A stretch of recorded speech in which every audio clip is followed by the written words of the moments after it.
Airport ವಿಚಾರವಾಗಿ expert committee ಬಂದಿದೆ sir, ಏನು ಮಾಹಿತಿ? ನೋಡಿ, ಏರ್ಪೋರ್ಟ್ನಲ್ಲಿ ಏರ್ಪೋರ್ಟ್ ಅಥಾರಿಟಿ ಆಫ್ ಇಂಡಿಯಾದವರು ನಾವು ಅವರಿಗೆ ಏನು 3 ಸ್ಥಳಗಳನ್ನ ಕೊಟ್ಟಿದ್ದೀವಿ.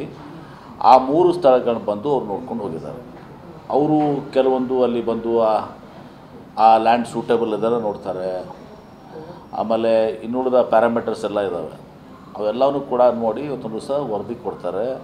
ಅವರ ರೋಲ್ ಇಷ್ಟೇ, ಇದು ಸೈಟ್ ಸೂಟೇಬಲ್ ಇದೆ ಇಲ್ಲ, ಉಳಿದಂಥ ಕೆಲವೊಂದು ಪ್ಯಾರಾಮೀಟರ್ಸ್ ಎಲ್ಲ ಇದ್ದಾವೆ, ಅದನ್ನು ಅವ್ರು ಕೊಡ್ತಾರೆ. ಇದಾದಮೇಲೆ ನಾವು ಸರ್ಕಾರ ಒಂದು ಫಿಸಿಬಿಲಿಟಿ ರಿಪೋರ್ಟ್ ಮಾಡಬೇಕಾಗ್ತದೆ. ವಯಬಿಲಿಟಿ, ಫಿಸಿಬಿಲಿಟಿ, DPR ಎಕ್ಸ್ಪರ್ಟ್ಸ್ನಿಂದ ಕನ್ಸಲ್ಟೆಂಟ್ಸ್ ಇರ್ತಾರೆ. ಹಾಗೆ ಜೇವೂರು ಏರ್ಪೋರ್ಟು, ನವಿ ಮುಂಬೈ ಏರ್ಪೋರ್ಟ್ ಮಾಡಿದಾರಲ್ಲ, ಅಂಥವ್ರಿಗೆ ಎಕ್ಸ್ಪರ್ಟ್ ಮಾಡಿ ಅವರು ಎಲ್ಲವನ್ನ ಸ್ಟಡಿ ಮಾಡ್ತಾರೆ. ಪ್ಯಾಸೆಂಜರ್ ಲೋಡ್ ಎಲ್ಲಿಂದ ಬರ್ತದೆ, ಕಾರ್ಗೋ ಲೋಡ್ ಎಲ್ಲಿಂದ ಬರ್ತದೆ, ವಯಬಿಲಿಟಿ ಎಲ್ಲಿಂದ ಬರ್ತದೆ, ಇವೆಲ್ಲವನ್ನ ಸ್ಟಡಿ ಮಾಡಿ ಅವರು ರಿಪೋರ್ಟನ್ನು ಕೊಡ್ತಾರೆ.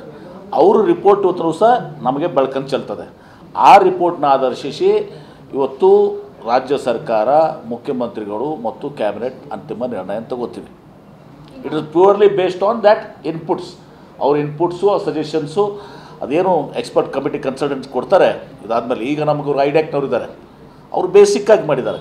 ಇನ್ನು ಫರ್ದರ್ ಸ್ಟಡೀಸನ್ನು ನಾವು ಮಾಡಬೇಕಾಗ್ತದೆ. Further studies, viability. ಯಾಕಂದರೆ ನಾವು ಬರೀ ಜಾಗ ಕೊಟ್ಟರೆ ಅಂತಿಮ ಅಲ್ಲ. ಜಾಗ ಕೊಟ್ಟ ಮೇಲೆ ಇವತ್ತು ದಿವಸ ಅಲ್ಲಿ ಏರ್ಪೋರ್ಟ್ ಡೆವಲಪ್ ಮಾಡೋ ಕಂಪ್ನೀಸ್ ಬರಬೇಕಲ್ಲ. ಈಗ ನಾನು ವಿಜಯಪುರ ಕೊಡ್ತೀನಿ, ಇಲ್ಲಿ ಬಂದು ಇಂಟರ್ನ್ಯಾಷನಲ್ ಏರ್ಪೋರ್ಟ್ ಮಾಡಿ ಸೆಕೆಂಡ್ ಅಂತೇಳಿ ಮಾಡ್ಲಿಕ್ಕೆ ಸಾಧ್ಯ ಆಗ್ತದಾ?